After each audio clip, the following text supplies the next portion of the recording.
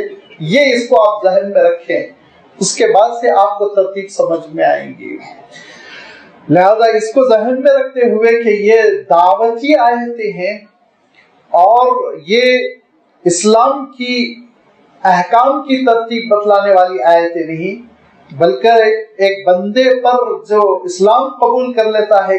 کیا اثرات مرتب ہوتے ہیں، کون سے اثرات نمایاں ہوتے ہیں، اس کا اللہ تعالیٰ تذکرہ فرما رہا ہے۔ بیک وقت مکے کے مشرکین کو آئینہ دکھایا جا رہا ہے، تم دیکھو شیطان کے چیلے بن کر کیا کر رہے ہو، اور رحمان کے پیارے بندوں کا دیکھو عالم کیسا ہے۔ اور بیک وقت اللہ تعالیٰ ان آیتوں کے ذریعے سے ساری دنیا کو پیغام دے رہا ہے قیامت تک کے لیے کہ اللہ تعالیٰ کا حقیقی دین اگر تمہاری زندگی میں آئے گا تو تم کیسے نظر آؤ گے، سوسائٹی تمہاری کیسی نظر آئے گی، تمہارا معاشرہ لوگوں کو کیسا نظر آئے گا، وہ ذرا دیکھو۔ سب سے پہلی چیز ایمان ہے، ایمان کے بغیر کوئی عمل صالح اللہ تعالیٰ کے پاس ویلڈ نہیں۔ اتنا اللہ تعالیٰ نے اس کو ارشاد فرمایا، اتنا ارشاد فرمایا کہ ایک بچہ جانتا ہے آمن وعمل صالحا، ایمان عمل صالح، ایمان عمل صالح۔ ایمان نہیں ہے تو نماز بھی نہیں، ایمان نہیں ہے تو زکوٰۃ کی اہمیت نہیں، چاہے جتنا خرچ کر لو، ایمان نہیں تو کوئی نیکی اللہ تعالیٰ کے پاس نیکی نہیں۔ سب سے پہلی شرط ایمان۔ لیکن ایک بات یاد رکھیے، ایمان سامنے والے کو نظر آنے والی چیز نہیں، ایمان آپ کے دل کا فعل ہے، آپ کے اندرون کا فعل ہے۔ ایمان وہ آپ کی فکر کا نام ہے، آپ کی فکر کیسے ڈھلی ہوئی ہے، آپ کے یقین کا نام ہے، جو آپ کے اندر چھپا ہوا ہوتا ہے، آپ کے جسم پر ظاہر ہوتا ہے لیکن بہت بعد میں نظر آتا ہے۔ پہلی نظر میں ایمان کسی کو نظر نہیں آتا۔ سڑک پر آپ کھڑے ہوئے ہیں، اپنی دکان میں آپ بیٹھے ہوئے ہیں، اپنے آفس میں آپ کرسی سنبھالے ہوئے ہیں، بحیثیت طالب علم آپ کسی دانشگاہ میں قدم رکھ رہے ہیں، یا بحیثیت حکمراں ایڈمنسٹریٹر اگر آپ حکومت کی ذمہ داری سنبھالے ہوئے ہیں، تو ایمان تو اندرون کا نام ہے، نظر نہیں آ رہا ہے۔ لیکن سب سے پہلی چیز جو لوگوں کو نظر آ رہی وہ آپ کا کردار، آپ کا کیریکٹر نظر آ رہا ہے۔ آپ کے کیریکٹر کو سب سے پہلے دیکھیں گے، اور آپ کا جو کیریکٹر ہے، آپ کا جو کردار ہے، اس کردار میں سب سے پہلی چیز جو سامنے والے کو نظر آئے گی وہ آپ کی شخصیت تکبر سے بھری ہوئی ہے، انانیت سے بھری ہوئی ہے، ضدی ہے اور جٹ قسم کے ہیں، بد اخلاق قسم کے ہیں، یا پھر یہ کہ اس کے مقابلے میں آپ کی گفتگو میں نرمی، آپ کی شخصیت میں سلجھاؤ، وقار، آپ نرم دل کے، آپ لوگوں پر شفقت کرنے والے، آپ انکساری رکھنے والے، تواضع برتنے والے ہیں، یہ سب سے پہلے نظر آئے گا۔ چند ہی منٹوں میں سامنے والے کو یہ اندازہ ہو جائے گا کہ یہ صاحب کس قسم کے ہیں۔ لہذا جب بندہ رحمان کا چہیتا ہو جاتا ہے اور رحمان کی تعلیمات کے سانچے میں اپنے آپ کو ڈھال لیتا ہے، تو سب سے پہلی چیز جو لوگوں کو نظر آ رہا ہے وہ مومن بندہ کیسا ہوگا۔ وَعِبَادُ الرَّحْمَنِ الَّذِينَ يَمْشُونَ عَلَى الْأَرْضِ هَوْنًا، وہ دیکھیں گے کہ وہ زمین پر بہت نرمی کے ساتھ چلتا ہے۔ ہاؤنن کے معنی ہوتے ہیں نرمی، اور نرمی کے معنی یہ نہیں ہوتے بیمار کی طرح چلتا ہے، ہرگز نہیں۔ نرمی کے معنی یہ ہوتے ہیں کہ حضور اکرم صلی اللہ علیہ وسلم نے جو ارشاد فرمایا، وہ تکبر کے ساتھ نہیں چلتا، غرور کے ساتھ نہیں چلتا، سینہ تان کے نہیں چلتا، بلکہ اس کے چلنے کا جو انداز ہوتا ہے وہ چلنے کا انداز ہی باوقار ہوتا ہے، ایسا کہ تین چیزیں حضور اکرم صلی اللہ علیہ وسلم کے چلنے کے سلسلے میں صحابہ نے واضح فرمائی۔ تین چیزیں، پہلی چیز یہ کہ حضور اکرم صلی اللہ علیہ وسلم جب قدم رکھتے تو پورا جما کے رکھتے، اکھڑے پیر سے نہیں چلتے، انگوٹھوں کے بل پہ نہیں چلتے، بلکہ اپنا قدم پورا جما کر رکھتے۔ اور دوسرے یہ کہ حضور اکرم صلی اللہ علیہ وسلم جب چلتے تو رفتار معتدل ہوتی، نہ بہت تیز بھاگتے اور نہ ہی بہت سلو چلتے، بیماروں کی طرح اعتدال کے ساتھ چلتے۔ اور تیسری چیز یہ کہ حضور اکرم صلی اللہ علیہ وسلم قدرے سامنے کی طرف جھکے ہوتے، زیادہ تر نگاہیں سامنے نیچے کی طرف ہوا کرتی، اور محسوس کرنے والا، دیکھنے والا یہ محسوس کرتا جیسے اوپر سے کوئی نیچے کی طرف آ رہا ہو۔ صحابہ کہتے ہیں کہ اللہ کے رسول صلی اللہ علیہ وسلم کے چلنے کا انداز یہ ہوتا گویا کہ آپ اوپر سے نیچے کی طرف آ رہے ہوں۔ جب آپ اوپر سے نیچے آ رہے ہوں تو آپ دیکھیں گے کہ آپ کا سینہ قدر زمین کی طرف ڈھلا ہوا رہے گا، مائل رہے گا، اور اس کے ساتھ ساتھ اوپر سے جو نیچے آتا ہے وہ پیر بہت جما کے رکھتا ہے، پیر بہت جما کے اٹھاتا ہے احتیاط کے ساتھ، کیونکہ ذرا بھی اگر اس میں غلطی ہو جائے تو پھسل کر گرنے کا ڈر ہوتا ہے۔ لہذا اس انداز میں اللہ کے رسول صلی اللہ علیہ وسلم چلتے کہ رفتار میں اعتدال اور قدم جمع جمع کے رکھنا، جمع جمع کے اٹھانا، اور اس کے ساتھ ساتھ ایسا محسوس ہوتا جیسے کہ اوپر سے نیچے کی طرف قدرے سینہ مائل ہوتا زمین کی طرف، اکڑے ہوئے تنے ہوئے آسمان کو دیکھتے ہوئے نہیں چلتے تھے۔ اللہ کے رسول صلی اللہ علیہ وسلم کا یہ انداز تھا۔ چلتے اللہ کے رسول صلی اللہ علیہ وسلم، اور اگر کوئی ساتھ چلنے والا حضور اکرم صلی اللہ علیہ وسلم سے سوال کرتا یا بات کرتا تو روایتوں میں آتا ہے آپ صلی اللہ علیہ وسلم اپنی جگہ ٹھہر جاتے تھے اور رک جاتے تھے، اور کھڑے ہونے کے بعد پوچھنے والے کی طرف اپنے چہرے کو پھیرتے تھے اور اس کو دیکھتے تھے، اور اس کی بات سننے کے بعد آگے بڑھتے تھے۔ چلتے چلتے آپ صلی اللہ علیہ وسلم بات نہیں کرتے تھے، یہاں تک کہ راوی کہتا ہے کہ کبھی کبھی ایسا ہوا کہ اللہ کے رسول صلی اللہ علیہ وسلم تشریف لے جا رہے اور کوئی باندی معمولی سی نوکرانی آ گئی اور اس نے سوال پوچھا تو اللہ کے رسول صلی اللہ علیہ وسلم اپنی جگہ پر کھڑے ہو گئے اور اس کا پورا سوال سنا، اور سننے کے بعد اس کو جواب دے کر آگے بڑھے۔ کسی بھی انسان کو حقارت کے ساتھ اللہ کے رسول صلی اللہ علیہ وسلم نہیں دیکھتے تھے۔ یہ ہے ہونن کی تشریح اللہ کے رسول صلی اللہ علیہ وسلم کے انداز سے۔ تکبر سے چلنے والے کے سلسلے میں خود اللہ تعالیٰ نے ارشاد فرمایا کہ وہ کیا سمجھتا ہے، اس نے زمین کا سینہ چاک کیا، نہریں چلا دیا، پہاڑ کو اس نے زمین پر میخے ٹھوک ٹھوک کے لگا دیا، کیا کر لیا ہو جس کی وجہ سے سینہ تان کے چل رہا ہے۔ انسان کی اپنی کوئی حقیقت نہیں ہے جس کی وجہ سے اس کو سینہ تان کے ہرگز نہیں چلنا چاہیے۔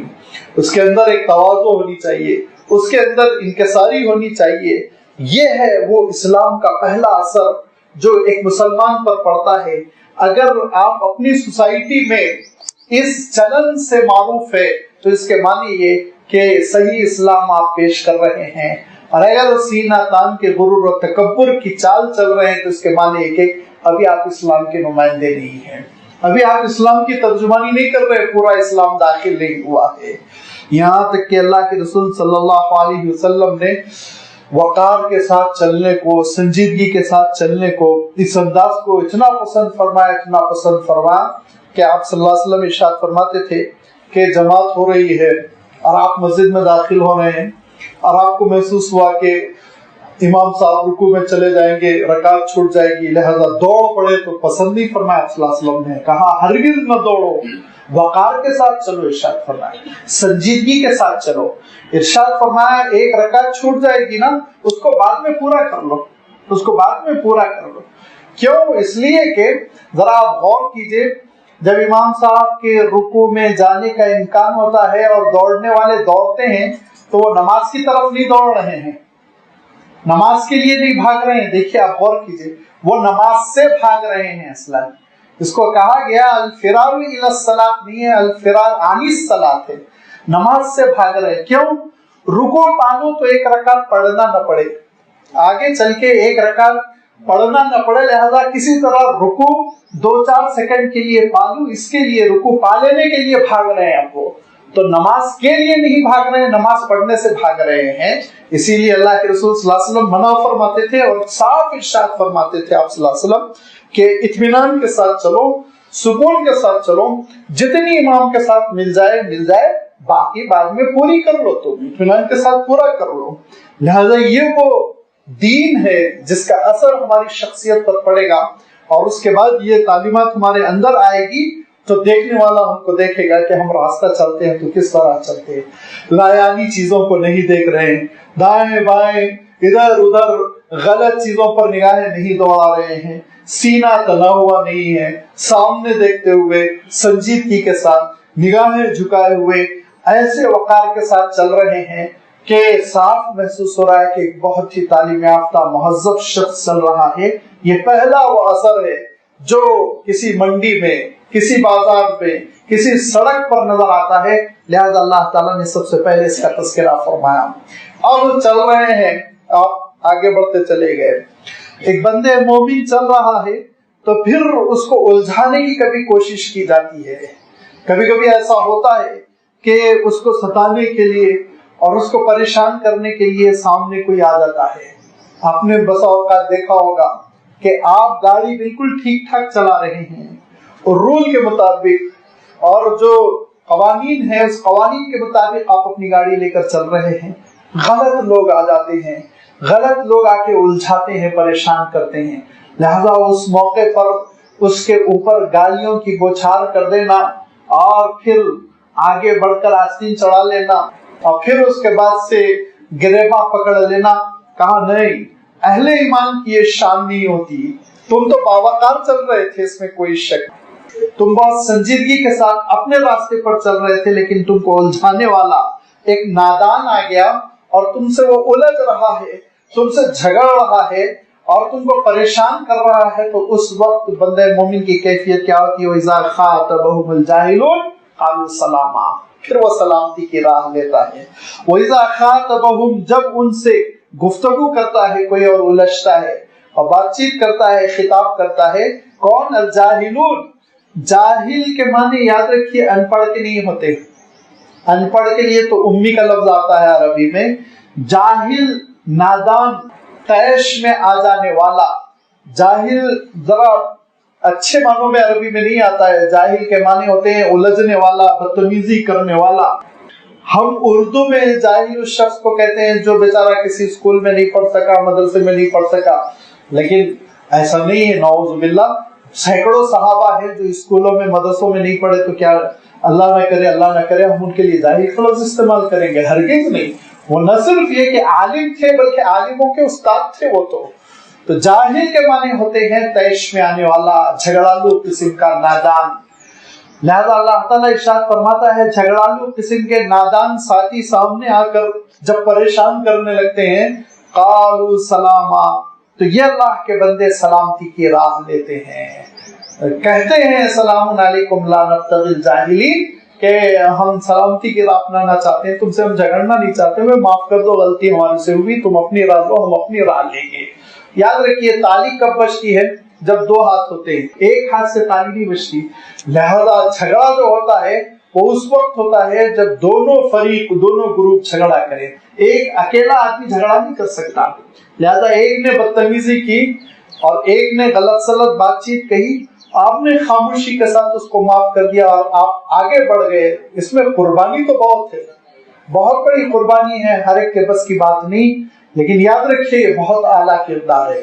بہت بلند کردار ہے، نبیوں اور رسولوں کا کردار ہے. حضور اکرم صلی اللہ علیہ وسلم ارشاد فرماتے ہیں کہ جب جھگڑا ہو جاتا ہے بات چیت میں تو ایک فرشتہ اللہ تعالیٰ کی جانب سے آتا ہے اور جو جھگڑا کر رہا ہے، غلط الفاظ کہہ رہا ہے، تو اس کو کہتا ہے انت احق بہا.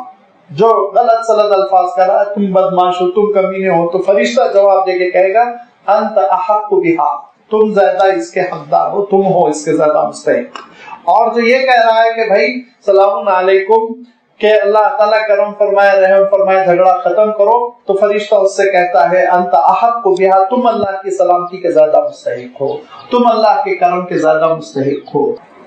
حضور اکرم صلی اللہ علیہ وسلم کی خدمت میں حضرت ابوبکر صدیق رضی اللہ تعالیٰ عنہ بیٹھے ہوئے تھے اور ایک بدتمیز آیا اور بہت کچھ بکنے لگا، حد سے تجاوز کر گیا. تو حضرت ابوبکر صدیق نے بھی جواب دیا. اللہ کے رسول صلی اللہ علیہ وسلم اٹھ کر چلے گئے. حضرت ابوبکر دوڑتے ہوئے گئے، پوچھا اللہ کے رسول کب سے وہ مجھ سے کہہ رہا تھا، آپ خاموشی سے گوارا فرما رہے تھے، لیکن میں نے ایک کیا جواب دے دیا، آپ اٹھ کے چلے گئے. تو حضور اکرم صلی اللہ علیہ وسلم نے فرمایا دیکھو بھائی، ایک فرشتہ آیا تھا جو تمہارے لیے ڈیفینس کر رہا تھا اور تمہارے لیے جو بک رہا تھا، اور اس کا وہ جب فرشتہ جواب دیتا جا رہا تھا. جب تم نے جواب دینا شروع کیا تو فرشتہ بھی اللہ کے پاس اٹھ کے چلا گیا، میں بھی اٹھ کے نکل گیا وہاں سے. لہذا جب ہم سے کوئی جھگڑا کرتا ہے تو اگر ہمارے اندر یہ ہے کہ اینٹ کا جواب پتھر سے دے تو پھر اللہ تعالیٰ ہماری اوپر چھوڑ دیتا ہے، کر لو اپنا ڈیفینس. لیکن ہم جب اللہ کے لیے خاموشی اختیار کرتے ہیں تو اللہ تعالیٰ فرشتوں کو بھیجتا ہے جو ہماری دفاع کرتے ہیں. یہ ہے اہل ایمان کی شان کہ اگر ان سے کوئی جھگڑا بھی کرنا چاہے تو وہ جھگڑے کو آگے بڑھنے ہی نہ دے، ٹھنڈا کر دیں. چیزائے کہ آج عالم یہ ہے کہ کوئی جھگڑا کرنا چاہے نہ چاہے ہم سڑکوں پہ جھگڑا کرتے ہیں، لڑائی اور پھر بد کلامی اور سخت کلامی، گالی گلوچ. اور سڑکوں پر جو مسلمان آج نقشہ پیش کرتے ہیں وہ یہ کہ بہت ہی تیز مزاج، بد مزاج قسم کے گالی گلوچ بکنے والے. اور مجھے تو ایک مرتبہ بڑی حیرت ہوئی کہ حیدرآباد کے ایک معروف چوراہے پہ ٹریفک جام، جب زیادہ تر میں بائک پہ چلتا تھا تو میں بھی تحقیق کرنے کے لیے کسی طرح کھینچتان کے پہنچا تو دیکھا کہ دو نوجوان جھگڑا کر رہے ہیں. رمضان المبارک کا زمانہ ہے، دھوپ وہ سورج سر پر چمک رہا ہے اور سخت گرمی میں ظہر کی اذان ہو رہی ہے اور دونوں کے سروں پر ٹوپی ہے اور دونوں ایک دوسرے کو گالی دے رہے ہیں. دونوں کی بائک غلط سلط گری ہوئی ہے، جھگڑا، پوری ٹریفک جام. اب آپ غیروں کو سوچئے وہ اسلام کے بارے میں کیا سوچ رہے ہوں گے. رمضان المبارک کے مہینے میں حالت سیام میں ظہر کی اذان کے وقت مسلمانوں کا یہ عالم ہے تو عام دنوں میں ان کا کیا عالم ہوتا ہوگا. سوچئے ان کے ذہنوں میں کیا نقشہ ہم نے اپنا ڈالا ہے، شبیہ ہم نے کیسی بنائی، ذرا آپ سوچ لیں. اللہ تعالیٰ نے تو ہم سے یہ فرمایا تھا کہ رحمان کے پیارے بندے وہ ہوتے ہیں جب ان سے کوئی غیر مسلم آ کر بدتمیزی کرے تو وہ کہے بھائی میں تم کو معاف کرتا ہوں، میں جھگڑے میں نہیں الجھوں گا. لہذا اپنے دامن کو بچاتے ہوئے وہ نکل جائے. یہ رحمان کے پیارے بندوں کی صفت اللہ تعالیٰ بیان فرما رہا ہے. جائے کہ خود دو کے دو مسلمان اور پھر وہ بھی روزے میں، جس میں کہ اللہ کے رسول نے فرمایا تھا کہ اگر تم روزے میں اور کوئی تم سے جھگڑا کرے اور گالی دے تو تم جواب میں یہ کہنا انی امرؤ صائم، میں تو روزے دار ہوں، بات نہیں کروں گا. یہ اللہ کے رسول نے تاکید کی تھی، لیکن اس کے بالکل برعکس ہم معاشرے میں تصویر پیش کر رہے ہیں. تو پھر لازمی بات ہے جس کو میں نے عرض کیا، یہ آیات دعوت ہے، یہ اسلام کا نقشہ پیش کرتی ہے غیروں کے درمیان کہ شیطان کے چیلے ایسے بدتمیز ہوتے ہیں، رحمان کے پیارے بندے ایسے ہوتے ہیں سلامتی کی راہ لیتے ہیں. لہذا فرمایا عباد الرحمن الذین یمشون علی الارض ہونا واذا خاطبهم الجاہلون قالوا سلاما. اور رحمان کے بندے وہ ہوتے جو زمین پر نرمی کے ساتھ چلتے ہیں اور جب کبھی کوئی نادان ان سے الجھ جائے تو وہ سلامتی کی راہ لیتے ہیں اور کہتے ہیں کہ بھائی سلامتی ہو سلامتی ہو. اب اس کے بعد سے یہ آپ کو منڈی میں دیکھا، سڑک پر دیکھا، بازار میں دیکھا، ذرا آپ کے قریب آ گیا. وہ قریب آنے کے بعد اس نے دوستی کر لی کہ تم بہت نرم مزاج ہو، چلتے بہت اچھے سے ہو، گفتگو بڑی اچھی کرتے ہو، جھگڑا نہیں کرتے ہو، ایسے کو میں دوست بنانا چاہتا ہوں. لہذا آپ کے حلقے احباب میں آ گیا. قریب آنے کے بعد سے آپ کے دن کو دیکھنے کے بعد اس نے آپ کی رات دیکھی تو رات میں کیا نظر آیا؟ والذین یبیتون لربہم سجدا وقیاما. رات کو اس نے دیکھا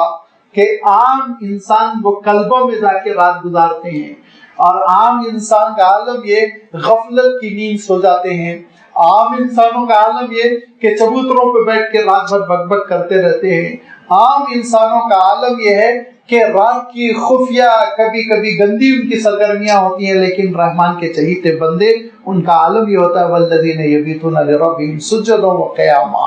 وہ کبھی سجدے میں نظر آتے ہیں، کبھی حالت قیام میں نظر آتے ہیں. وہ رات کو سوتے بھی ہیں تو غفلت کی نیند نہیں سوتے، بلکہ وہ رات کو اٹھ کر اللہ تعالیٰ کا حق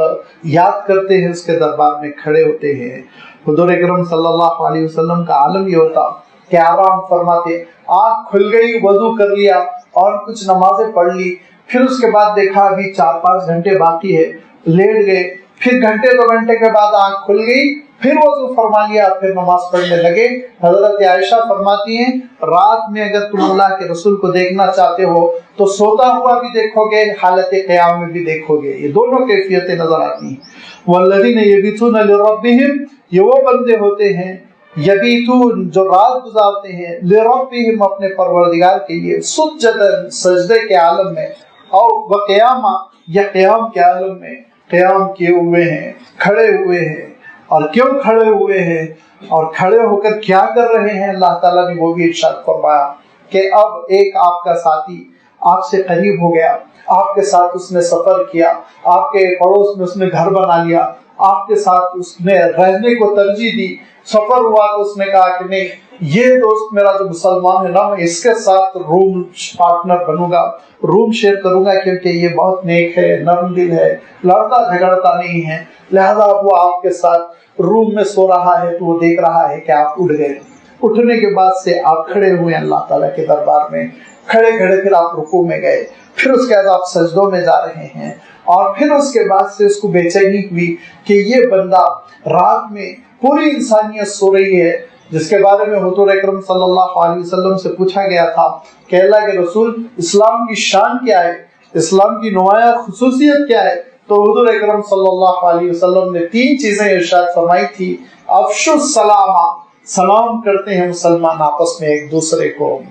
واطعموا الطعام، ضرورت مندوں کو کھانا کھلاتے ہیں، وصلوا والناس نیام، لوگ سوتے ہیں مسلمان نماز پڑھتا ہے، مسلمان نماز پڑھتا ہے۔ یہ کیفیت دیکھی انہوں نے کہ نہ اس کی کلب کی سرگرمی، نہ اس کی کوئی بے حیائی کی سرگرمی، نہ یہ رات میں کوئی بے حیائی کے سین دیکھتا ہوا پڑا ہوا ہے، نہ کوئی غلط کام کر رہا ہے، بلکہ یہ آرام کا حق پورا ہو جانے کے بعد، اس تقاضے کے بعد جو ضروری انسانی تقاضا ہے اس کے بعد وہ کھڑا ہوا پھر نماز پڑھ رہا ہے، تو اب اس کو بے چینی ہوئی، لہذا بے چینی ہوئی تو اپنے کان اس نے لگا دیے کہ اب آپ کیا بول رہے ہیں، آپ کیا بول رہے ہیں، ایسا تو نہیں کہ آپ کھڑے ہوئے اللہ تعالیٰ سے دولت مانگ رہے ہوں، ایسا تو نہیں کہ بلڈنگ مانگ رہا ہوں، ایسا تو نہیں کاریں مانگ رہا، ایسا تو نہیں بنگلے مانگ رہا ہے، نہیں، اس نے کان لگا کے سنا تو دیکھا والذین یقولون ربنا اصرف عنا عذاب جہنم، وہ گھبرایا ہوا پروردگار سے کہہ رہا ہے پروردگار آخرت کی ناکامی سے آپ مجھے بچا لیں، اور آخرت کی ناکامی کیا ہے؟ جہنم میں جھونک دینا، لہذا وہ یہ کہہ رہا ہے والذین یقولون ربنا اصرف عنا عذاب جہنم ان عذابها کان غراما، وہ ہوتے ہیں اللہ کے نیک بندے، رحمان کے چہیتے بندے جو کہتے ہیں کہ پروردگار ہم سے جہنم کے عذاب کو پھیر دیجئے، کیونکہ ان عذابها کان غراما، جہنم کا عذاب جو ہے وہ چمٹ جانے والا ہے، لگ جانے والا ہے، ہمیشہ ہمیشہ اس میں انسان پڑا رہ جاتا ہے، اے اللہ اس سے آپ ہم کو بچا لیجئے، انہا ساعت مستقر و مقاما، وہ بہت برا ٹھکانہ اور جائے قیام ہے، جہنم بہت برا ٹھکانہ ہے اور بہت ہی برا جائے قیام ہے، لہذا اللہ اس سے آپ ہم کو نجات دیجئے۔ اور آپ سوچئے کہ یہ 3 نشانیوں کے بعد ایسا کون سا کافر ہوگا جو آپ کو دل نہیں دے بیٹھے گا، جب وہ آپ کے قریب آیا تو گفتگو میں نرمی، کردار میں نرمی، چلنے کے انداز میں نرمی، اور قریب ہوا تو سلامتی سلامتی، جھگڑتے نہیں، الجھتے نہیں، میٹنگز میں اختلاف ہو رہا ہے سنجیدگی سے آپ اپنی رائے رکھتے ہیں، جھگڑا نہیں کرتے، آواز بلند نہیں ہوتی، سلامتی کی راہ لیتے ہیں، اور اس سلامت طبع سے متاثر ہو کر وہ اور آپ کا قریب دوست بن گیا، تو پھر اس نے دیکھا کہ ایک عذاب ہے جس سے آپ نجات مانگتے رہتے ہیں، جس سے ڈرتے ہیں، لرزتے ہیں، روتے گھبراتے، تو ایٹومیٹیکلی اس کے دل میں اس عذاب کا خوف پیدا ہوگا کہ نہیں ہوگا، ذرا سوچئے، اور دھیرے دھیرے اس کی بھی خواہش ہوگی میں بھی اس عذاب سے بچوں۔ آپ سے خود پوچھے گا وہ عذاب سے بچنے کی کیا ترکیب ہوگی، وہ عذاب سے بچنے کا کیا انداز ہے جس کو اپنانے سے، دنیا میں اپنانے سے ہم آخرت میں اس عذاب سے بچ سکے۔ یہ ہے اصل اسلام، یہی وہ صحابہ کا عمل تھا کہ انہوں نے کم کتابیں نہیں لکھی، انہوں نے اور انہوں نے لمبی لمبی تقریریں نہیں کی، وہ تو بزنس مین کی حیثیت سے، تاجر کی حیثیت سے، سپاہی کی حیثیت سے، گورنر کی حیثیت سے خطوں میں گئے، مختلف علاقوں میں گئے، اور لوگوں نے ان کو قریب سے دیکھا تو لوگوں کی دنیا تبدیل ہو گئی، اور انہوں نے سوچا کہ یہ لوگ تو کچھ اور ہی ہیں، کسی اور دنیا کے یہ لوگ لگ رہے ہیں۔ لہذا اللہ تعالیٰ ارشاد فرماتا ہے کہ دیکھو رحمان کے بندوں کی صفت یہ ہے کہ جب زمین پر چلتے ہیں تو نرمی کے ساتھ، جب کوئی ان سے الجھتا ہے تو سلامتی کی راہ لیتے ہیں، رات ان کی بیتتی ہے تو عبادتوں میں، اور وہ اپنی عبادتوں میں جو اصل مطمع نظر ہے وہ آخرت کی کامیابی اور عذاب جہنم سے پناہ مانگتے ہیں، کیونکہ وہ بہت ہی برا عذاب ہے، چمٹ جانے والا، لگ جانے والا، اور بہت ہی برا ٹھکانہ اور بہت ہی برا مقام ہے۔ ساعت مستقرہ، مستقر بھی فرمایا، مقام بھی فرمایا، ترجمے کے اعتبار سے تو ہم یہی کہیں گے کہ وہ بڑا برا ٹھکانہ جائے اقامت، لیکن عربی کے اعتبار سے جو حسن ہے اس کو ترجمے میں تھوڑی شفٹ کیا جا سکتا ہے۔ جو حسن ہوتا ہے الفاظ کا، ان کی نشست و برخاست کا اور ان کے معنوں کا، وہ ترجمے میں منتقل نہیں کیا جا سکتا۔ اس کو ہم وضاحت کرتے ہوئے ہم بتا سکتے ہیں کہ مقام عام طور پر جو عارضی ٹیمپرری قسم کا اسٹے ہوتا ہے اس کے لیے مقام کا لفظ عربی میں استعمال کرتے ہیں، کچھ دیر کھڑے ہونے کی جگہ۔ مستقر کہتے ہیں ہمیشہ رہنے کی جگہ، ٹھکانے کو، ایسا ٹھکانہ جہاں اطمینان کے ساتھ آدمی رہ جائے۔ تو اللہ تعالیٰ نے جو کلام کو اوپر چڑھایا پیک پہ، دیکھیے اب اس کی میں وضاحت کروں تو یوں وضاحت کرنی پڑے گی، ترجمہ ممکن نہیں۔ انہا ساعت مستقرہ، بے شک جہنم وہ برا ٹھکانہ تو ہے ہی، لیکن اتنی بری جگہ ہے، اتنی بری جگہ ہے، عارضی قیام کے قابل بھی نہیں ہے، وہ عارضی قیام بھی وہاں نہیں ہو سکتا۔ جب عارضی قیام نہیں ہو سکتا تو آپ سوچئے کسی کا وہ ٹھکانہ بن جائے تو کتنی بڑی مصیبت ہو۔ اب اس کے بعد سے اس کی دوستی بڑھ گئی ایمان والے سے۔ اس اسلام سے محروم شخص نے سوچا نہیں میں انہی کے ساتھ زندگی بسر کروں گا، انہی کے ساتھ رہوں گا، لہذا تعلقات بڑھتے چلے گئے۔ جب تعلقات بڑھتے چلے گئے تو پھر اس کے بعد جو سب سے نمایاں چیز سامنے آتی ہے وہ انسان کا خرچ کرنا، خرچہ کرنا۔ والذین اذا انفقوا لم یسرفوا ولم یقتروا وکان بین ذلک قواما۔ رحمان کے چہیتے بندے، اچھے بندے وہ ہوتے ہیں جب خرچ کرنے کی باری آتی ہے، خرچ کرنے کا موقع آتا ہے، لم یسرفوا تو وہ حد سے تجاوز بھی نہیں کرتے، اسراف بھی نہیں کرتے، ولم یقتروا اور وہ بخل کنجوسی بھی نہیں کرتے، بلکہ وکان بین ذالک قواما، وہ اعتدال کے ساتھ ان دونوں کے درمیان کھڑے ہوئے ہوتے ہیں۔ اسراف کس کو کہتے ہیں؟ اور ایک لفظ آیا ہے قرآن پاک میں سورہ بنی اسرائیل میں، تبذیر، دو لفظ آئے ہیں، ایک اسراف کا یہاں پر آیا ہے اور ان المبذرین کانوا اخوان الشیاطین، یہ دونوں آپ ترجموں کے اعتبار سے سمجھ سکتے ہیں۔ اسراف کے معنی ہوتے ہیں حد سے زیادہ خرچ کرنا، حد سے زیادہ خرچ کرنا۔ اس کی تشریح کیا ہے؟ اس کی تشریح ہے کہ جو کام 100 روپے میں ہو سکتا ہے وہ کام 1000 میں کرنا، 2000 میں کرنا، 5000 میں کرنا۔ جس کو انسان سمجھتا ہے اپنی شان کا مظاہرہ، اپنی شان کے مظاہرے کے لیے انسان یہ ساری چیزیں کرتا ہے۔ سواری انسان کی ایک ضرورت ہے اور اس سواری کے لیے اس کو 100 روپے درکار ہے، لیکن وہ سواری اپنا رہا ہے لاکھوں روپے کی تاکہ لوگوں پر اثر پڑے کہ صاحب پیسے والے ہیں۔ یہ ہے اسراف، ضرورت پر اس ضرورت سے زیادہ خرچ کرنا، حد سے آگے بڑھ کر خرچ کرنا، یہ اسراف ہے۔ تبذیر کیا ہے؟ تبذیر کا ترجمہ ہم فضول خرچی سے کر سکتے ہیں۔ فضول خرچی کے معنی کیا ہے؟ ضرورت ہی نہیں ہے خرچ کر رہے ہیں، ضرورت ہے ہی نہیں خرچ کر رہے ہیں۔ تو ضرورت ہے اور ضرورت سے زیادہ خرچ کر رہے ہیں تو اسراف، اور ضرورت ہے ہی نہیں تو فضول خرچی، دونوں کو اسلام نے پسند نہیں کیا۔ ایک بہترین تقریب، اچھی تقریب آپ کے گھر کی، وہ ہو سکتی تھی مثال کے طور پر 1 لاکھ روپے میں، اور آپ نے 40 لاکھ روپے میں کیا اس کو، یہ اسراف ہے، یہ سراسر اسراف ہے۔ اور اس اسراف کا انسان کو اللہ تعالیٰ کے سامنے جواب دینا ہوگا، کیونکہ اللہ تعالیٰ نے ارشاد فرمایا اسراف کرنے والوں کو اللہ تعالیٰ پسند نہیں کرتا۔ اور دوسری بات یہ کہ خرچ کرنے کی ضرورت ہی نہیں تھی، خرچ کرنے کی ضرورت ہی نہیں تھی، بلا وجہ کے پیسے خرچ کر رہے ہیں صرف اس لیے کہ لوگوں پہ یہ تاثر قائم کر سکے کہ میں دولت مند ہوں، تو اس کو مبذر فرمایا اور کہا کہ یہ شیطان کی برادری کا آدمی ہے، یہ شیطان کے قبیلے کا آدمی ہے۔ مومن کی مثال دی وَكَانَ بَيْنَ ذَلِكَ قَوَامًا، وہ درمیان میں ہوتا ہے، جہاں ضرورت ہوتی ہے وہاں خرچ کرتا ہے، جتنی ضرورت ہوتی ہے اتنا خرچ کرتا ہے، یہ اس کا مزاج ہوتا ہے۔ لہذا اگر ضرورت ہو خرچ نہیں کیا جا رہا تو یہ بخل ہے، کنجوسی ہے، اس کو بھی اللہ تعالیٰ نے پسند نہیں فرمایا۔ یہ ارشاد فرمایا کہ اپنا ہاتھ اپنی گردن میں نہ لٹکا لو اور نہ ہی ایسے کھول دو کہ بالکل خرچ کرتے چلے جا رہے ہو۔ ارشاد فرمایا درمیان کا راستہ اپناؤ۔ یہ درمیانی راستہ اعتدال کا اتنا اللہ تعالیٰ کو پسندیدہ ہے کہ عام معاملات تو عام معاملات ہے، عبادتوں میں بھی اللہ تعالیٰ نے اعتدال کو پسند فرمایا، عبادتوں میں بھی۔ حضور اکرم صلی اللہ علیہ وسلم کے سامنے چند لوگوں کا تذکرہ آیا جو رات بھر نماز پڑھنے کا اعلان کر رہے ہیں، پوری زندگی لگاتار روزے رکھنے کا اعلان کر رہے ہیں، جو اعلان کر رہے ہیں کہ وہ شادی آدی نہیں کریں گے، بس اللہ کے لیے 100 کا زندگی بسر کریں گے۔ تو آپ صلی اللہ علیہ وسلم نے ان کو بلا کر فرمایا کہ دیکھو یاد رکھو کہ میں دیکھو روزے بھی رکھتا ہوں اور کبھی کبھی روزے نہیں بھی رکھتا ہوں، میں رات میں سوتا بھی ہوں، آرام بھی کرتا ہوں، پھر نماز بھی پڑھتا ہوں، میں نے شادیاں بھی کی، سوسائٹی میں معاشرے میں انسانی زندگی بھی بسر کرتا ہوں، اور پھر اللہ تعالیٰ کے لیے عبادتوں میں فارغ بھی ہوتا ہوں۔ یہ اعتدال ہے، فرمایا اس راستے پر چلو تم، اور فالقصد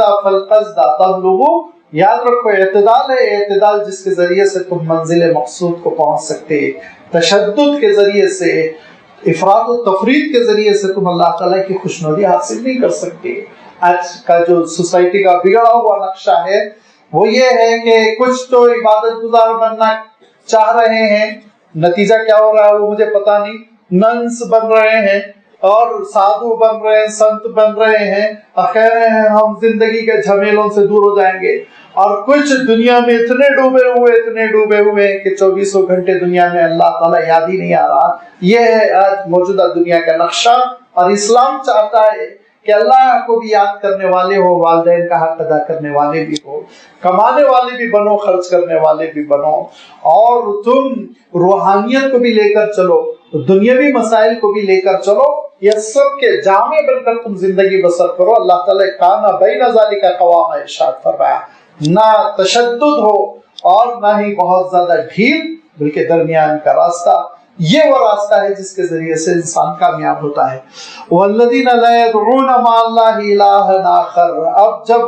وہ غیر مسلم ساتھی اس سے اور قریب ہو گیا، اس کے خرچوں کو دیکھا کہ بہت اعتدال کے ساتھ خرچے کرتا ہے اور بہت ہی سلیقہ شعار ہے، اب اور دوستی آگے بڑھی، اور اس کے بعد سے اس نے کہا کہ میں تمہارے ساتھ تمہاری عیدوں کو بھی دیکھوں گا، تمہارے تہوار کو بھی دیکھوں گا، تمہاری خوشیوں کو بھی دیکھوں گا، تمہارے غموں کو بھی دیکھوں گا، مصیبت میں تم کیسے رہتے ہو،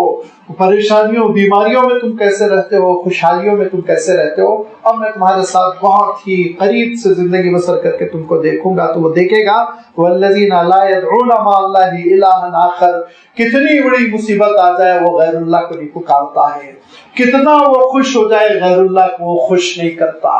اس کا عالم یہ نہیں ہے، ان کمزرفوں کی طرح نہیں ہوتا ہے جو خوشیاں لیتے ہیں رحمان سے اور عبادت کرتے ہیں شیطان کی، جو خوشیاں لیتے ہیں رحمان سے، سحر لیتے ہیں رحمان سے، اللہ تعالیٰ سے، اور نذرانے چڑھاتے ہیں شیطان کو، ویسے نہیں ہوتے وہ۔ مومن بندے کا عالم یہ نہیں ہوتا کہ مصیبت میں نعوذ باللہ غیر اللہ کی قسم کھائے، غیر اللہ کو پکارے، غیر اللہ سے مدد چاہے، کبھی نہیں، کبھی وہ نہیں پکارتے۔ لا يدعون مع اللہ الہا آخر، اللہ کے ساتھ کسی کو معبود نہیں سمجھتے، وہ بس اللہ ہی کو پکارتے ہیں، اللہ سے مدد طلب کرتے ہیں، اس سے رزق مانگتے ہیں، اس سے مسائل کا حل مانگتے ہیں، اس سے اس کا رحم و کرم مانگتے ہیں، کسی کو اس کے ساتھ شامل نہیں کرتے۔ وَلَا يَقْتُلُونَ النَّفْسَ الَّتِي حَرَّمَ اللَّهُ، اور کسی معصوم کو وہ قتل کرنے کی نہیں سوچتے، اور قتل کرنے کی جب نہیں سوچتے تو لازمی بات ہے اللہ تعالیٰ نے اس بات کو جو ارشاد فرمایا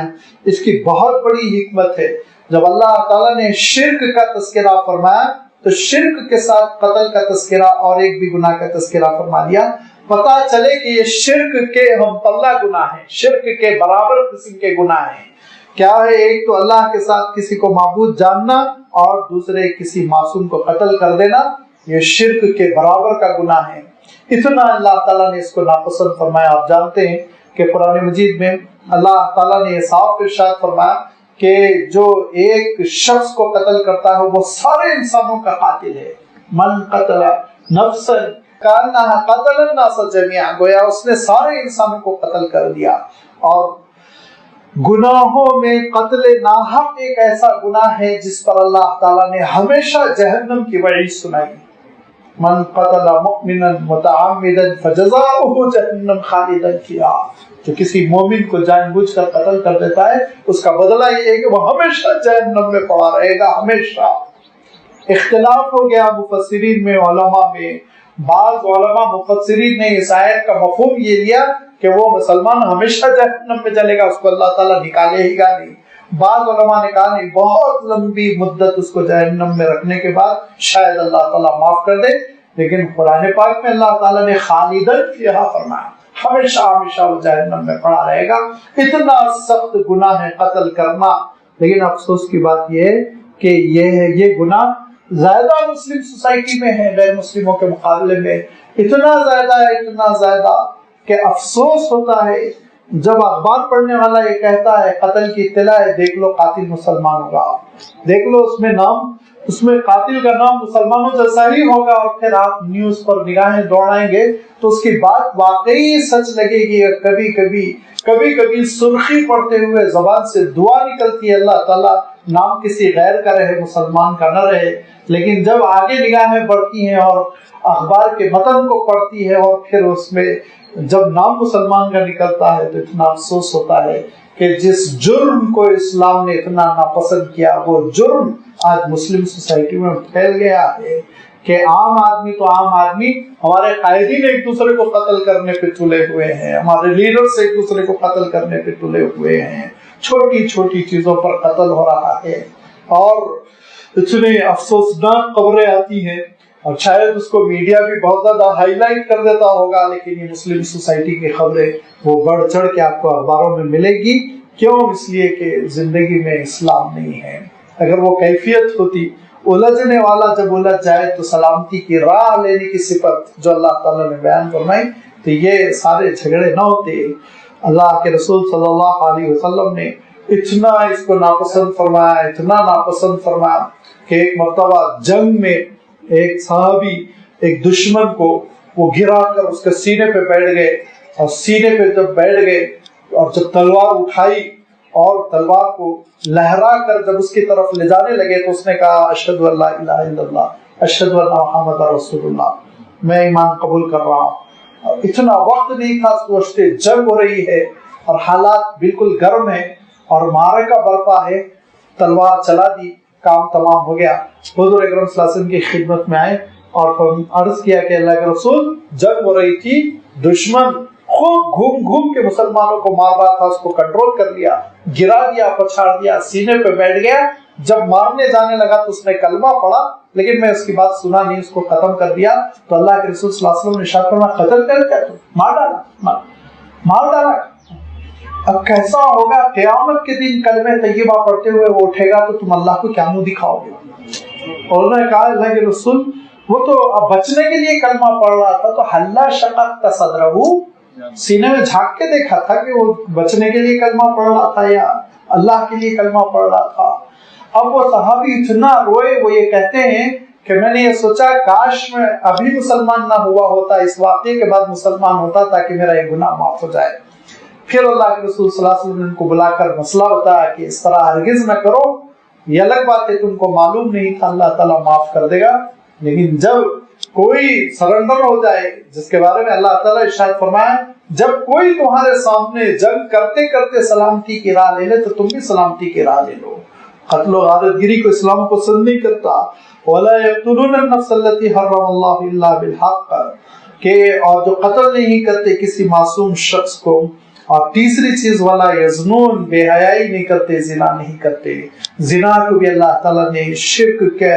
ہمدرجہ قرار دیا، شرک کی طرح، یہ بھی بہت ہی بڑا گناہ ہے۔ حضور اکرم صلی اللہ علیہ وسلم سے صحابہ نے پوچھا اللہ کے رسول سب سے بڑا گناہ کیا ہے؟ تو کہا اپنے خالق اور مالک کے ساتھ کسی کو شریک کرنا، کہا اس کے بعد کہا کسی کو قتل کرنا، کہا اس کے بعد کہا زنا کرنا۔ یہ لازم بات ہے، وہ گناہ ہے جو گناہ کبیرہ میں بھی سر فہرست ہے، جس سے مومن ہمیشہ بچتا ہے۔ وَمَن يَفْعَلْ ذَلِكَ يَلْقَ أَثَامًا، اور جو یہ کر گزرتا ہے تو وہ بہت ہی گناہ گار ہو کر پھر جہنم کا شکار ہوتا ہے، جہنم کا وہ عذاب کا سامنا کرتا ہے۔ یضاعف له العذاب، عذاب اس کے لیے دوگنا کر دیا جاتا ہے، بڑھا دیا جاتا ہے، قیامت کے دن شدید کر دیا جاتا ہے۔ وَيَخْلُدْ فِيهِ مُهَانًا، جیسے کہ میں نے عرض کیا کہ ہمیشگی کے عذاب کی اللہ تعالیٰ نے اطلاع دی، یہاں بھی ارشاد فرمایا وَيَخْلُدْ فِيهِ مُهَانًا، ذلت کے ساتھ اس عذاب میں اس کو ڈال دیا جاتا ہے، ذلت کے ساتھ اس عذاب کا وہ شکار ہو جاتا ہے۔ ہاں اب اس عذاب سے بچنے کی اگر ایک شکل ہے تو یہ ہے الا من تاب وآمن وعمل صالحا وعمل عملا صالحا فاولئک یبدل اللہ سیئاتہم حسنات، مگر یہ کہ بندہ توبہ کر لے، ایمان قبول کر لے، نیکیوں کا پابند ہو جائے، تو یہ وہ توبہ ہوتی ہے جس کی وجہ سے اللہ تعالیٰ اس کے گناہوں کو بھی نیکیوں سے تبدیل کر دیتا ہے۔ وَكَانَ اللَّهُ غَفُورًا رَحِيمًا، بے شک اللہ تعالیٰ بڑا بخشنے والا، بڑا مہربان ہے۔ وَمَن تَابَ وَعَمِلَ صَالِحًا، جو توبہ کرتا ہے اور پھر نیکیوں کا پابند ہو جاتا ہے، فَإِنَّهُ يَتُوبُ إِلَى اللَّهِ مَتَابًا، تو پھر وہ اللہ کے پاس سچی توبہ کرنے والا ہے، سچی توبہ کر کے وہ رحمان کے دربار میں حاضر ہونے والا ہے۔ توبہ کا دروازہ اللہ تعالیٰ نے کھلا رکھا کہ انسان سے چاہے جتنی خطا ہو جائے اللہ تعالیٰ توبہ قبول فرمانے والا۔ حضرت ابو ہریرہ رضی اللہ تعالیٰ عنہ فرماتے ہیں کہ میں مسجد سے نکلا، گھر کی طرف جا رہا تھا، تو ایک خوبصورت سی خاتون میرے سامنے آئی اور انہوں نے کہا کہ تم اللہ کے رسول کے بہت قریب رہتے ہو، ایک مسئلہ بتاؤ کہ مجھ سے بہت بڑا گناہ ہوا ہے، زنا ہو گیا، زنا کی بنیاد پہ اولاد بھی ہو گئی، اللہ تعالیٰ معاف فرمائے گا؟ تو حضرت ابو ہریرہ رضی اللہ تعالیٰ عنہ نے اپنے سے فیصلہ کر لیا کہ اتنا بڑا گناہ، کہا کہ مشکل ہے۔ تو اس عورت نے آہ بھر کے کہا کہ پروردگار، اس حسن کو جہنم میں جلانے کے لیے تو نے پیدا کیا تھا کیا؟ یہ کہتی ہوئی وہ چلی گئی۔ جملہ حضرت ابو ہریرہ کے دل پر اثر کر گیا، لہذا فرماتے ہیں جب میں فجر میں آیا تو اللہ کے رسول صلی اللہ علیہ وسلم سے میں نے عرض کیا کہ اللہ کے رسول، رات میں ایک ایسا واقعہ ہوا کہ خاتون ملے اور انہوں نے یہ پوچھا اور میں نے یہ کہا، تو اس نے یہ جواب دیا کہ اے اللہ، اس حسن کو جہنم میں جھونکنے کے لیے کیا تم نے پیدا کیا؟ لہذا مجھے بڑا اثر رہا۔ تو حضور اکرم صلی اللہ علیہ وسلم نے کہا تم نے جواب غلط دیا، تم نے جواب غلط دیا، تم کو کہنا چاہیے تھا کہ اللہ تعالیٰ تمہارے سارے گناہوں کو معاف کر دے گا۔ تو حضرت ابو ہریرہ کہتے ہیں اللہ کے رسول، ازالہ کیا ہو، کیسے میں اس کا ازالہ کروں، اس کمی کو کیسے میں دور کروں، اس غلطی کو کیسے اس کی اصلاح کروں؟ تو آپ صلی اللہ علیہ وسلم نے ارشاد فرمایا تلاش کرو اور بتاؤ اس خاتون کو کہ اگر سچے دل کے ساتھ توبہ کرے گی اور سارے گناہوں سے باز آ کر نیکیوں پر کاربند ہو جائے گی تو رحمان قادر ہے اس کی توبہ قبول کرنے پر۔ حضرت ابو ہریرہ فرماتے ہیں 24 گھنٹے میں نے مدینے کی مختلف وادیوں میں اس کے مکان کو تلاش کیا، وہ ملی نہیں، کہیں باہر کی شاید رہی ہوگی۔ میں بہت مایوس اور پریشان ہوا۔ اچانک دوسرے دن وہ پھر مجھے ایک راستے پہ نظر آئی تو میں دوڑ کر گیا اور دوڑ کر جانے کے بعد میں نے اس کو خوشخبری دی کہ اللہ کے رسول صلی اللہ علیہ وسلم نے ارشاد فرمایا اگر ایمان قبول کر کے تم توبہ کرتی ہو سچے دل کے ساتھ، نیکیوں پر کاربند ہو جاؤ گی، پابند ہو جاؤ گی، تو اللہ تعالیٰ تمہاری توبہ قبول کرنے کے لیے تیار ہے۔ تو اس نے اس موقع پہ کہا کہ پروردگار کا شکر ہے کہ اس نے میرے بچنے کے لیے ایک راہ رکھی، پھر اس نے سچے دل کے ساتھ توبہ کی۔ یہ توبہ کے دروازے بہر صورت کھلے ہوتے ہیں۔ حضور اکرم صلی اللہ علیہ وسلم کے پاس ایک ضعیف سے صاحب آئے، اتنے ضعیف کہ حدیث میں آتا ہے کہ ان کے پلکیں وہ گری جا رہی تھی، جھکی جا رہی تھی، بڑھاپے کی جیسے آنکھیں بند ہوئی جا رہی تھی۔ اور انہوں نے کہا کہ اللہ کے رسول، میں اسلام قبول کرنے کے لیے تیار ہوں، لیکن میں ایک بات کہتا ہوں کہ کوئی گناہ نہیں ہے جس میں نے ہاتھ نہ ڈالا ہو، ہر گناہ میں نے ہاتھ ڈالا ہے، ہر گناہ میں نے کیا، کیا گناہ میرے معاف ہو جائیں گے؟ حضور اکرم صلی اللہ علیہ وسلم نے ارشاد فرمایا سچے دل کے ساتھ اسلام قبول کرو گے، توبہ کرو گے اور نیکیوں کے پابند ہو جاؤ گے تو اللہ تعالیٰ تمہارے سارے گناہوں کو قبول کرے گا۔ تو ان ضعیف سے صاحب نے کہا اللہ کے رسول، پھر ان برائیوں کا کیا ہوگا، گندگیوں کا کیا ہوگا، کوتاہیوں کا کیا ہوگا جن کا میں نے ارتکاب کیا؟ اللہ کے رسول صلی اللہ علیہ وسلم ارشاد فرماتے ہیں سچے دل کے ساتھ اسلام قبول کرو گے، توبہ کرو گے، نیکیوں پر پابند ہو جاؤ گے تو وہ تمہاری گندگیاں نیکیوں سے بدل دی جائیں گی، وہ تمہارے گناہ نیکیوں سے بدل دیے جائیں گے۔ اور پھر ایک حدیث میں تو اللہ کے رسول صلی اللہ علیہ وسلم نے وضاحت کی، ارشاد فرمایا کہ سب سے اخیر میں جو حساب کتاب ہوگا میدان حشر میں، فرمایا کہ وہ ایک ایسے صاحب ہوں گے جنہوں نے بعض بڑے بڑے گناہ کیے ہوں گے لیکن پھر سچی توبہ کرنے کے بعد نیکیوں پر زندگی بسر ہوئی اور اسلام پہ وفات ہوئی، خاتمہ بالخیر ہوا، میدان حشر میں آخری شخص حساب کتاب کے لیے کھڑے ہوئے ہیں اور اللہ تعالیٰ ان سے ارشاد فرمائے گا اپنا نام اعمال دیکھ لو، وہ نام اعمال دیکھیں گے تو اس میں چھوٹے چھوٹے گناہ نظر آئیں گے، بڑے بڑے گناہ غائب ہوں گے، بڑے بڑے گناہ اس میں مینشن نہیں ہوں گے، لکھے ہوئے نہیں ہوں گے، غائب ہوں گے۔ تو حیرت کریں گے کہ بڑے بڑے گناہ بھی تو کیے تھے 2 4 8، وہ ان کا تو تذکرہ ہے نہیں، چھوٹی کوتاہیوں کا تذکرہ ہے،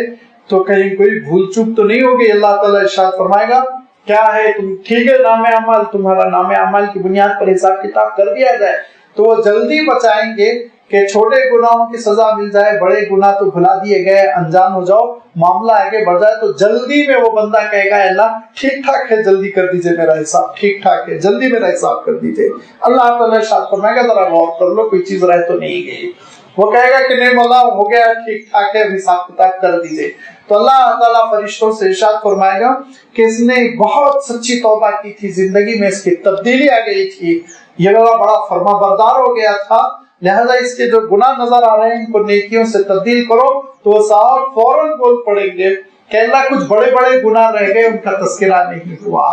یہ واقعہ ایسا ہے کہ امام مسلم لکھتے ہیں کہ ایسا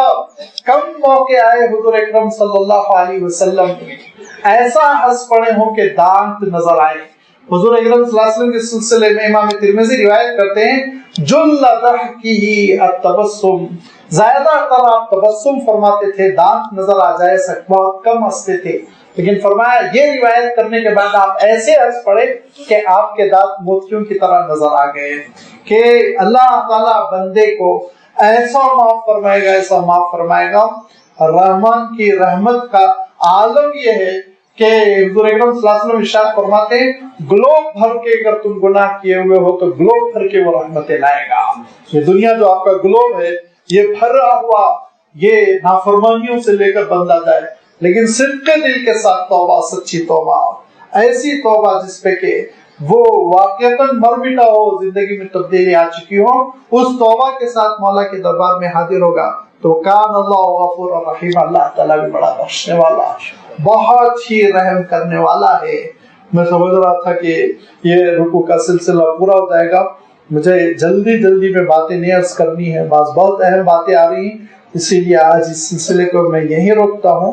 کیونکہ مجھے ایک سفر بھی کرنا ہے اور وقت بھی ہوا جا رہا ہے، اور پھر انشاءاللہ جو آگے آیتیں بچ گئی ہیں ان کی وضاحت آئندہ آپ کی خدمت میں رکھی جائے گی۔ وآخر دعوانا ان الحمد للہ رب العالمین۔